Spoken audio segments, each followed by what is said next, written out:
High, সবাই কেমন আছো? আশা করি সবাই ভালো আছো। আমিও খুব ভালো আছি। আমি আরও একটি নতুন ব্লগ নিয়ে আপনাদের কাছে চলে এলাম।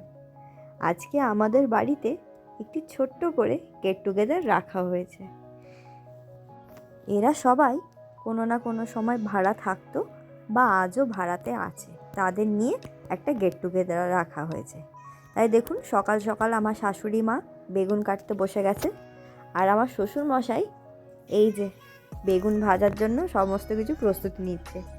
ও আমাদের বাড়িতে একটি কাঠের উনুনের ব্যবস্থা আছে।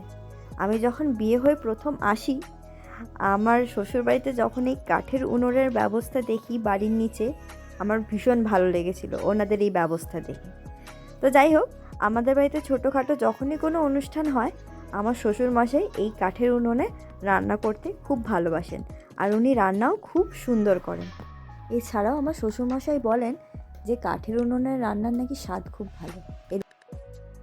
এবার দেখতেই পাচ্ছেন, গরম তেলে বেগুন পড়ে গেল, বেগুন ভাজা হচ্ছে। আর এই যে আমার হাজব্যান্ড মাছ মাংস নিয়ে এসেছে, বাচ্চাদের জন্য মাছ আনা হয়েছে।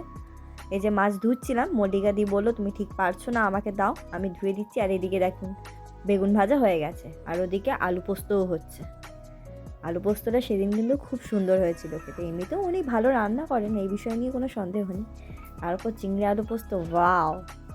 তো যাই হোক, চিংড়ি আলু পোস্ত হয়ে গেল। আর ওপরে রান্নাঘরে আমার যা, উনি মাছ ভেজে দিচ্ছিলেন।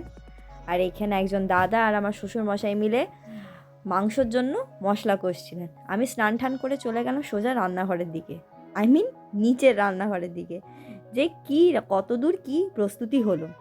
গিয়ে দেখি ওই দাদার স্ত্রী, ওই বৌদি, উনি মাংস কষায় সাহায্য করছিলেন আমার শ্বশুরমশাই। যাই হোক, আমি বললাম আমাকে এক পিস দাও, আমি খেয়ে দেখি।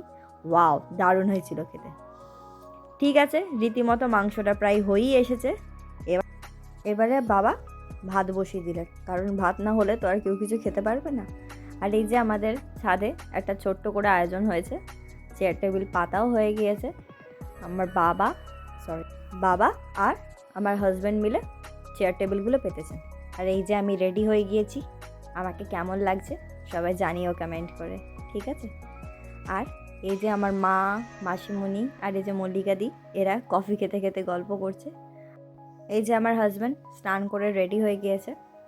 আর এই যে আমার এক ফ্রেন্ড এসেছিল ওই দিনকে, আর এই দুই আঙ্কেল আর মৌদি বলে একজন এসেছিল। এই যে দুপুরে খাবার দাবারের জন্য প্রস্তুতি শুরু হয়ে গেছে। আমি সবাইকে এক এক করে পাতা দিয়ে দিলাম। ওই যে আমার শ্বশুরমশাই, উনি খেতে বসে গিয়েছেন। আমি সেদিন বিশেষ কিছু করিনি, আমার শাশুড়ি মা, শ্বশুরমশাই, বাড়ির সবাই টুকিটাকি অনেক কিছুই করেছিল। হ্যাঁ, তবে একটা কাজ আমি করেছিলাম, সেটা সবাই খাবার দাবার ঠিকভাবে নিয়েছে কি না, খাবার দাবার সবার পছন্দ হয়েছে কি না, সবাই ঠিক মতন খাচ্ছে কি না, রান্না বান্না ভালো হয়েছে কি না, এই কাজটুকু আমি করেছিলাম। যাক, সবাই ভালোভাবে খেয়েছে, তৃপ্তি করে খেয়েছে, এটাই যথেষ্ট আমার কাছে। তবে চলুন, আগের দিনের ব্লগে সব কিছুই শেয়ার করা হয়েছিল, তবে এই গিফটগুলো শেয়ার করা হয়নি। 4 তারিখে আমাদের বিবাহবার্ষিকী ছিল, তো আপনাদের সঙ্গে সব কিছু যখন শেয়ার করছি, এই গিফটগুলো না দেখালেই নয়।